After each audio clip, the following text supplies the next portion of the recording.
नमस्ते बच्चों।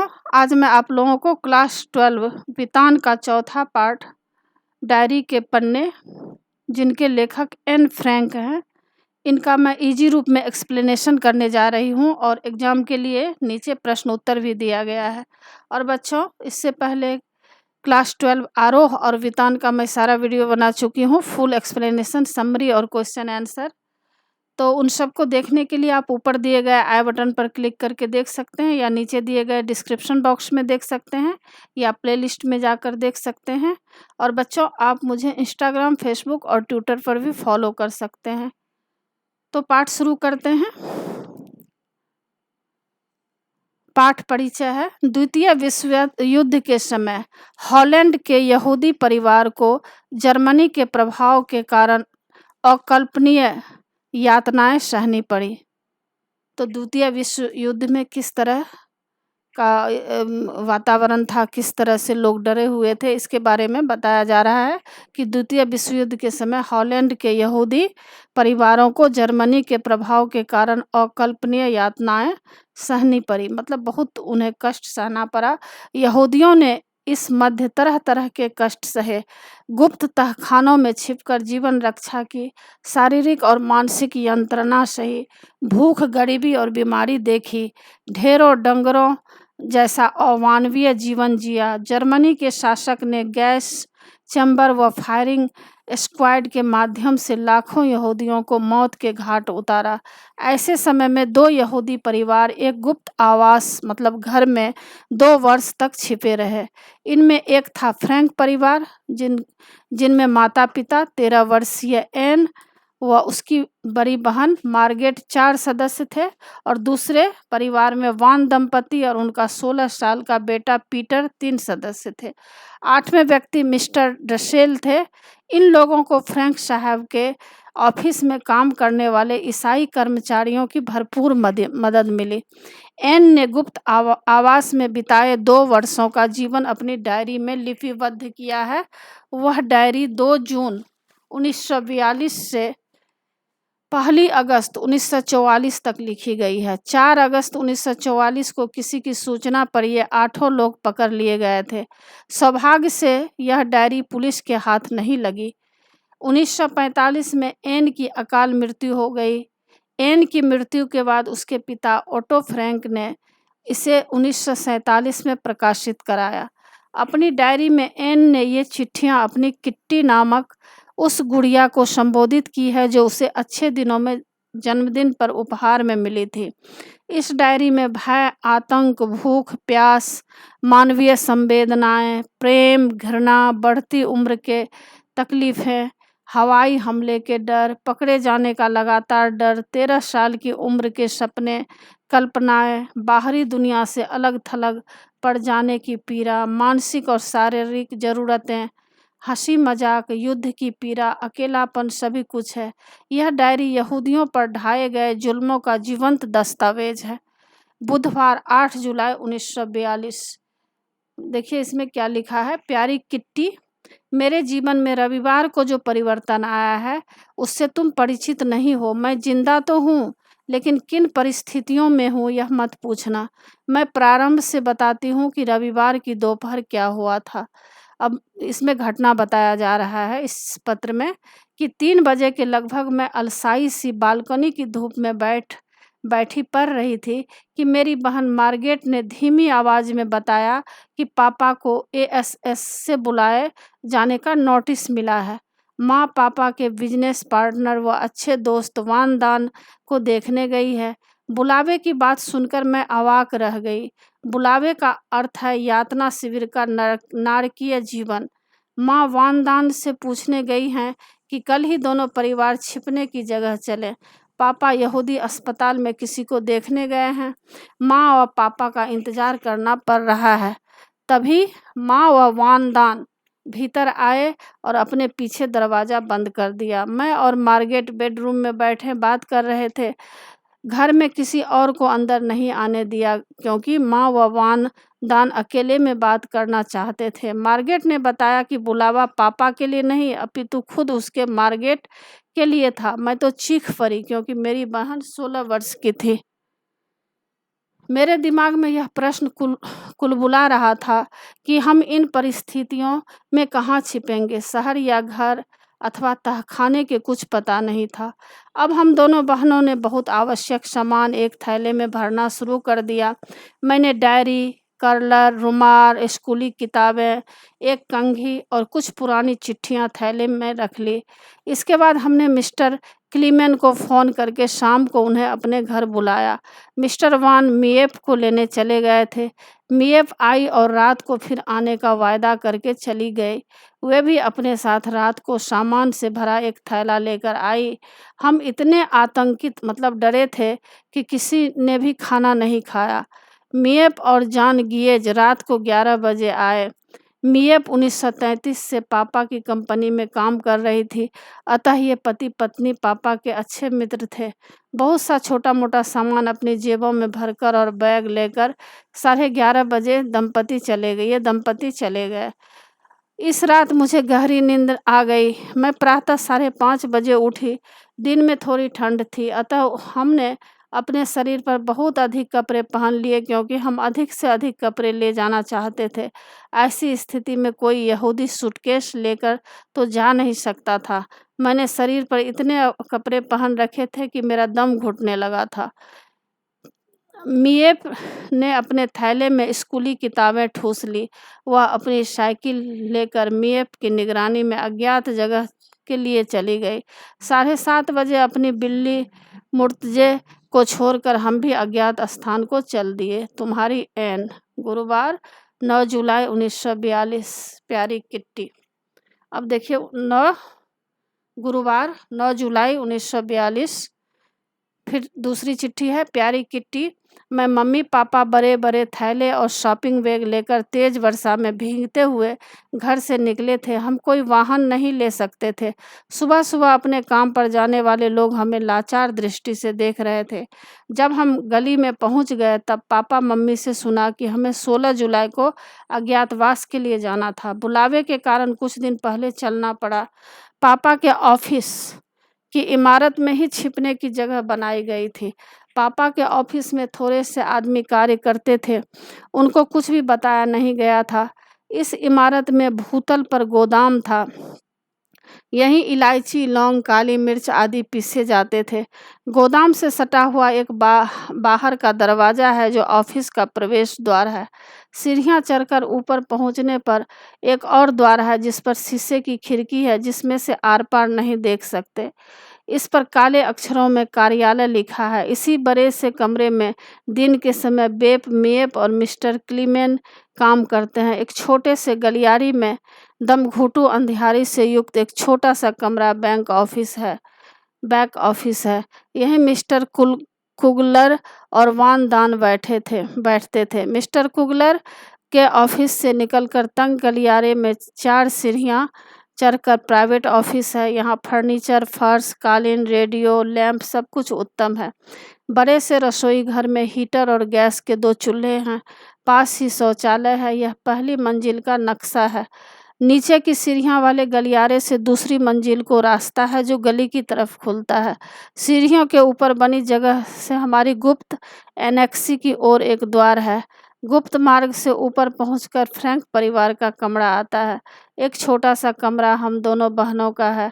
ऊपर गुसलखाना, वॉश बेसिन, शौचालय की व्यवस्था है। ऊपर के एक कमरे में गैस का चूल्हा और सिंक है जो वान दान पति पत्नी का कमरा है। इस कमरे को कॉमन रूम मान ले तो पीटर वान दान के लिए एक छोटा सा कमरा बड़े रूम के रूप में मिला है। अब देखिए शुक्रवार 10 जुलाई 1942। मेरी प्यारी किट्टी, मैं अपने मित्रों से यह बताना चाहती हूँ कि हम कहाँ आ गए हैं। पहले मैं अभी तक की अपनी बात बताना चाहती हूँ। मिएफ हमें लंबे गलियारे से सीढ़ियों के ऊपर दूसरी मंजिल पर एनेक्सी में ले आई। मार्गेट वहाँ पहले से ही मौजूद थी। हमारी बैठक और दूसरे कमरे सामान से ठूसे पड़े थे। छोटा कमरा फर्श से छत तक कमरों से अटा पड़ा था। पापा और मैं सफाई पर लगे। माँ व मार्गेट बेहाल होकर बिना चादरों वाली गद्दियों पर सो गई। हम सारे दिन काम में लगे रहे। थक कर हम भी सो गए। खाना किसी ने नहीं खाया। मंगलवार की प्रातः हमने पिछली रात के छोड़े हुए काम पूरे करने प्रारंभ किए। बेप और मियप हमारे राशन कूपनों में किसे शॉपिंग करने गई और पापा ने ब्लैक आउट वाले पर्दे लगाए। मैंने रसोई का फर्श साफ किया। बुधवार तक मैं बहुत व्यस्त रही। अब गुप्त एनेक्सी में आने के बाद फुर्सत मिली है कि तुम्हें बताऊं कि मेरी ज़िंदगी में क्या हो चुका है और क्या होने जा रहा है। तुम्हारी एन। अब शनिवार 28 नवंबर 1942। मेरी प्यारी किट्टी, इन दिनों हम अपने राशन से ज़्यादा बिजली खर्च कर चुके हैं। नतीजन किफ़ायत बरतनी होगी, अन्यथा बिजली कट जाएगी। 4:30 बजे ही अंधेरा हो जाता है, तब हम पढ़ नहीं सकते, अतः तरह तरह की हरकतों के द्वारा समय बिताते हैं। दिन में तो घर के पर्दे 1 इंच भी नहीं हटा सकते, अंधेरा होने पर पर्दे हटा सकते हैं। हमें अपने पड़ोसियों के बारे में कुछ पता नहीं है, लेकिन पर्दा हटाकर रात को पड़ोसियों के घर में ताका झांकी कर लेते हैं। मैं मिस्टर डसेल के साथ एक कमरे में शेयर करती हूँ, अतः मैं बाबा आदम के ज़माने के अनुशासन मास्टर मिस्टर डसेल की बातों पर ध्यान नहीं देती। मिस्टर डसेल चुगलखोर है। वे मेरी बातों की रिपोर्ट मम्मी को करते हैं और मम्मी से मुझे उपदेश सुनने पड़ते हैं, किंतु मिसेज वान 5 मिनट बाद मुझे बुला लेती है और मैं उपदेश सुनने से छुटकारा पा जाती हूँ। किट्टी, मैं तुझको यह बताना चाहती हूँ कि यदि परिवार वाले सारे दिन आप में ही मीन मेख निकालते रहे, दुत्कारते रहे, फटकारते रहे, तो उसे सहन करना बहुत कठिन होता है। रात को बिस्तर पर लेटकर मैं अपने कार्यों की समीक्षा करती हूँ। उस समय मुझे हंसी व रोना दोनों आते हैं, साथ ही अपने को बदलने की इच्छा भी करती हूँ। प्यारी किट्टी, मेरी बातों में तुम उलझ गई होगी, किंतु कागज़ की कमी के कारण काटकर मैं दोबारा नहीं लिख सकती। तुम्हारी एन। शुक्रवार 19 मार्च 1943। मेरी प्यारी किट्टी, हम प्रसन्न थे यह समाचार सुनकर कि टर्की इंग्लैंड के पक्ष में आ गया है, किंतु बुरी खबर यह है कि 1000 गिल्डर के नोट अवैध मुद्रा घोषित किए जा रहे हैं। 500 गिल्डर नोट भी अगले हफ्ते तक बेकार हो जाएंगे। इन नोटों को बदलवाने के लिए यह सबूत देना होगा कि ये नोट आपके पास कैसे आए। ब्लैक मार्केट के धंधे करने वाले व भूमिगत लोगों के लिए यह बहुत बड़ा संकट है। दोनों ही अपने धन का हिसाब किताब नहीं दे सकते। गियज एंड कंपनी के पास 1000 गिल्डर के जो नोट थे वे आगामी वर्षों के लिए अनुमानित कर अदायगी में निपटा दिए हैं, अतः अभी तो खैर है। मिस्टर डसेल पर पैरों से चलने वाली दांतों की ड्रिल मशीन है। जल्दी ही मैं उससे अपने दांतों का चेकअप करा लूँगी। घर के कायदे कानून के पालन में मिस्टर डसेल आलसी हैं। ये चार्लोट तथा कई दूसरे लोगों से चिट्ठी पत्री बनाए हुए हैं। ये अपनी डच अध्यापिका से पत्रों में सुधार कराते हैं, किंतु पापा ने मना कर दिया है कि ऐसा न किया जाए। हमने रेडियो पर हिटलर की घायल सैनिकों से बात सुनी है, जो इस प्रकार थी। मेरा नाम है हेनरिक शॉपेल। आप कहाँ जख्मी हुए थे? स्टालिन ग्राद के पास। किस किस्म का घाव है यह? दोनों पांव बर्फ की वजह से गल गए हैं और बाएं बाजू में हड्डी टूट गई है। ये बातें जस की तस दे रही हूँ, जो मैंने रेडियो पर कठपुतलियों के खेल की तरह सुने। घायल सैनिक जैसे अपने जख्मों को दिखाते हुए गर्व महसूस कर रहे थे। जितने ज़्यादा घाव उतना ज़्यादा गर्व। उसमें से न तो हिटलर के हाथ मिलाने के ख्याल से ही इतना उत्साहित हुआ जा रहा था। मेरे ख्याल से तो अभी भी वह उसी उत्साह में होगा कि वह एक शब्द भी नहीं बोल पाया। मिस्टर डसेल के साबुन पर मेरा पैर पड़ गया है, जिससे पूरा साबुन ही खत्म हो गया है। उनको हर महीने युद्ध के समय के घटिया साबुन की एक ही बट्टी मिलती है। मैंने पापा से इसकी भरपाई के लिए कहा है। तुम्हारी एन। अब शुक्रवार 23 जनवरी 1944। मेरी प्यारी किट्टी, पिछले कुछ सप्ताहों में मुझे परिवार के वंश वृक्षों की राजसी परिवारों की वंशावली तालिकाओं में खासी रुचि हो गई है। इस खोज से तुम्हारे हाथ और भी रोचक जानकारियां लगेगी। स्कूल का काम मेहनत से कर रही हूँ और रेडियो पर बीबीसी की होम सर्विस को समझती हूँ। रविवार को अपने फिल्मी कलाकारों की तस्वीरें एकत्रित करती हूँ। हर सोमवार मिस्टर कुलगर द्वारा लाइव फिल्म पत्रिका देखती हूँ। परिवार के लोग मेरे शौक को पैसे की बर्बादी मानते हैं। बेप अपने बॉयफ्रेंड के साथ छुट्टी के दिन फिल्म देखने जाती हैं तो पहले ही दिन उस फिल्म के नायक नायिका के नाम तथा समीक्षाएं मैं उसे बता देती हूँ। इस पर मेरी मम्मी कहती हैं कि इसे सब याद है, अतः फिल्म देखने की ज़रूरत ही नहीं है। जब मैं केस सज्जा बनाकर बाहर आती हूँ तो परिवार वाले कहते हैं कि मैं फलां फिल्म स्टार की नकल कर रही हूँ। मैं इसे अपना स्टाइल बताती हूँ, किंतु सबकी सुनकर मैं बोर हो जाती हूँ और गुसलखाने में जाकर बाल खोल देती हूँ। मेरे बाल फिर पहले की तरह उलझे हुए घुंघराले हो जाते हैं। तुम्हारी एन। अब है बुधवार 28 जनवरी 1944। मेरी प्यारी किट्टी, तुमको मेरी बासी खबरें सुननी पड़ती है, अतः प्रार्थना करो कि एन कोई नया समाचार दें। तुम्हें मेरी बातें नाली के पानी के समान नीरस लगती होगी, किंतु मैं भी तो बाध्य हूँ कि प्रतिदिन वही सब कुछ तुम्हें सुनाऊं। खाने के समय यदा कदा राजनीति अथवा अच्छे खाने के अतिरिक्त प्रायः प्रतिदिन मम्मी और मिसेज वान दान की बचपन की उन कहानियों को सुनना पड़ता है जिसको हम 1000 बार सुन चुके होते हैं। इसके बाद डसेल सुंदर रेस के घोड़े, चार्लोट के महंगे वार्डरोब, लीक करती नावें, 4 बरस की उम्र में तैर सकने वाले बच्चे, दर्द करती मांसपेशियों और डरे हुए मरीजों की कहानी सुननी होती है। हम आठों के सबके किस्से याद हो गए हैं। एनेक्सी में नया या ताज़ा सुनने सुनाने को कुछ भी नया नहीं बचा है। मैं तो प्रयास करती हूँ कि किसी के किस्से में बीच में ना टोकूं। जॉन और मिस्टर क्लीमेन अज्ञातवास में छुपे लोगों के बारे में बात करते हैं। हम लोगों को उन सब की तकलीफ़ों में हमदर्दी है जो गिरफ्तार हो गए हैं। उन लोगों की खुशी में हम खुशी मनाते हैं जो कैद से मुक्त हो गए हैं। भूमिगत होना अथवा अज्ञातवास पर चले जाना सब सामान्य बात है। कुछ लोग इन कष्ट पीड़ितों की सहायता भी करते हैं, जैसे फ्री नीदरलैंड्स वाले अपनी जान जोखिम में डालकर अज्ञातवास में छिपे लोगों को वित्तीय सहायता देते हैं। नकली पहचान पत्र बनवाते हैं, युवा ईसाइयों के काम खोजते हैं। ऐसे ही कुछ लोग हमारी मदद कर रहे हैं। जहां दूसरे लोग जर्मनों के खिलाफ युद्ध में बहादुरी दिखा रहे हैं, वहां हमारे मददगार रोजाना बेहतरीन भावनाओं और प्यार से हमारा दिल जीत रहे हैं। कभी कभी दिलचस्प किस्से सुनाने को मिलते हैं, जैसे मिस्टर क्लीमेन ने बताया कि गोल्डरलैंड में भूमिगत आदमियों और पुलिस वालों में फुटबॉल मैच हुआ। इन अज्ञातवासियों को हिल्वरसम में राशन कार्ड जारी किए गए। रजिस्ट्रार ने अज्ञातवासियों से राशन कार्ड ले जाने का आग्रह किया। राशन कार्ड के अभाव में एक कार्ड के लिए 60 गिल्टर देने पड़ते हैं। इन कामों को करते समय यह ध्यान रखना पड़ता है कि इन चालाकियों का जर्मन वालों को पता न चले। तुम्हारी एन।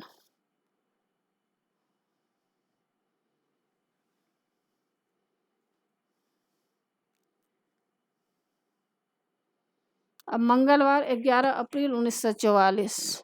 मेरी प्यारी किट्टी, शनिवार के दिन 2 बजे के लगभग तेज गोलाबारी हो गई। मशीन गनें चल रही थी। रविवार को मेरे आमंत्रण पर पीटर 4:30 बजे मुझसे मिलने आया। 5:15-6 तक हम ऊपर सामने वाली अटारी पर चले गए। 7:15 बजे रेडियो पर बहुत ही खूबसूरत मोजाई संगीत बज रहा था। मैं और पीटर उन अटारी पर एक पेटी पर बैठ गए। पेटी छोटी थी, अतः दोनों बहुत सटकर बैठे हुए थे। मौसी हमारे साथ थी। फिर 8:45 बजे मिस्टर वान दान के कहने पर हम मिस्टर डसेल के कुशन लेकर नीचे आए। कुशन के कारण डसेल हमसे नाराज था। उनको डर था कि उनके कुशन पर पिस्सू न चिपक जाएं। मैंने और पीटर ने डसेल के बिस्तर में 2 कड़े ब्रुश घुसेड़ दिए। यह प्रहसन पर हम खूब हंसे। 9:30 बजे पीटर ने पापा को ऊपर बुलाया। मैंने मार्गरेट से कहा, शायद सेंधमारी हो रही है। पिताजी, मिस्टर वान दान और पीटर लपक कर नीचे आए। नाड़ियाँ ऊपर प्रतीक्षा करती रही।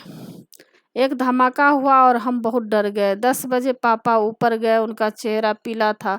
वे नर्वस थे। हमें बत्तियां बंद कर ऊपर वाली मंजिल में जाने का आदेश मिला। पुलिस के आने की आशंका थी। तो इस तरह देखिए, अब आगे का है मंगलवार 13 जून 1944। इसमें भी मेरी प्यारी किट्टी, इसमें भी यही सब पत्र लिखा गया है, क्या क्या उसमें घटना हुई थी। तो इसको आप अच्छी तरह से पढ़ लीजिएगा। और देखिए अभी मैं एग्जाम के लिए प्रश्न उत्तर पढ़ाने जा रही हूँ। पहला प्रश्न है, यह 60 लाख लोगों की तरफ से बोलने वाली एक आवाज़ है। एक ऐसी आवाज़ जो किसी संत या कवि की नहीं बल्कि एक साधारण लड़की की है। इल्या इहरनबुर्ग की इस टिप्पणी के संदर्भ में एन फ्रैंक की डायरी के पठित अंशों पर विचार करें। उत्तर, एन फ्रैंक की डायरी में उसका व्यक्तिगत जीवन ही नहीं अपितु 60 लाख यहूदियों पर ढाए गए जुल्मों की भी जीवंत कहानी है। यह लड़की न तो संत है न कवि, अपितु भूमिगत परिवार की एक सदस्य है जिसमें असाधारणता के कोई लक्षण नहीं। इसके बाद भी यह 60 लाख लोगों की तरफ से बोलने वाली एक आवाज़ है। इल्या इहरनबुर्ग की यह टिप्पणी एकदम सटीक है। दूसरे विश्व युद्ध के दौरान हिटलर ने यहूदियों को जिस तरह यातनाएं देकर भूमिगत जीवन जीने के लिए मजबूर कर दिया था, उसका चित्रण लेखिका की कलम से हुआ है। डर का आलम यह था कि ये लोग सूटकेस लेकर भी सड़क पर नहीं निकल सकते थे। भूमिगत आवासों में दिन का सूर्य व रात का चंद्रमा देखना भी वर्जित था। ब्लैक आउट वाले पर्दे लगे कमरों में दिन और रात बितानी पड़ती थी। इन लोगों के सामने राशन की भी कमी रहती थी, बिजली का भी कोटा था। उनके लिए चोर उचक्कों से अपने सामान की रक्षा करना बहुत कठिन कार्य था। ये लोग फटे पुराने कपड़े और घिसे पिटे जूतों से काम चलाते थे। युद्ध की भयावहता से लोग कांप कांप उठते थे। अतः यह कहना उचित है कि कहानी एक परिवार की नहीं अपितु 60 लाख लोगों की पीड़ा है। दूसरा प्रश्न, काश कोई तो होता जो मेरी भावनाओं को गंभीरता से समझ पाता। अफसोस ऐसा व्यक्ति मुझे अब तक नहीं मिला। क्या आपको लगता है कि एन के इस कथन में उसके डायरी लेखन का कारण छिपा है? उत्तर, यह सब सार्वभौमिक सत्य है कि लेखक आत्मा अभिव्यक्ति के लिए लिखता है। यदि किसी अभिव्यक्तिकार की अभिव्यक्ति किसी को कहकर प्रकट हो जाती है कि वह लिखने की आवश्यकता अनुभव नहीं करता, परंतु यदि उसे सुनने वाला गंभीर श्रोता न मिले तो फिर वह कल्पित पात्र के सामने या श्रोताओं और पाठकों के सामने अपनी बात कहता है। इस डायरी की लेखिका के सामने भी यही स्थिति है। एन फ्रैंक 8 सदस्यों के समूह से सबसे छोटी उम्र की है। विशेष वान दान और मिस्टर डसेल प्रायः उसके विषय में नुक्ताचीनी करते रहते हैं, अतः एन को भी उससे नफरत है। उसकी मम्मी भी उसके लिए उपदेशिका बनकर ही रही है। इन 7 सदस्यों में से पीटर से उसकी पटरी बैठती है, किंतु पीटर से संवाद करना एन को सरल नहीं लगता। भूमिगत आवास में बंद एक किशोरी क्या करे? वह प्रकृति को निहारना चाहती है, किंतु वह भी निषिद्ध है। वह अपनी भावनाएं किससे कहे? उसकी भावनाओं को गंभीरता से समझने वाला व्यक्ति कोई नहीं है, अतः वह अपने उद्गारों को डायरी के माध्यम से प्रकट करती है। तीसरा प्रश्न, प्रकृति प्रदत्त प्रजनन शक्ति के उपयोग का अधिकार बच्चे पैदा करें या ना करें, अथवा कितने बच्चे पैदा करें, इसकी स्वतंत्रता स्त्री से छीनकर हमारी विश्व व्यवस्था ने न सिर्फ स्त्री को व्यक्तित्व विकास के अनेक अवसरों से वंचित किया है, बल्कि जनाधिक्य की समस्या भी पैदा की है। एन की डायरी 13 जून 1944 के अंश में व्यक्त विचारों के संदर्भ में इस कथन का औचित्य ढूंढें, अथवा डायरी के पन्ने के आधार पर औरतों की शिक्षा और उनके मानवाधिकारों के बारे में एन के विचारों को अपने शब्दों में स्पष्ट कीजिए। उत्तर, एन यह मानती है कि पुरुष अपनी शारीरिक क्षमता के कारण नारियों पर शासन करते हैं।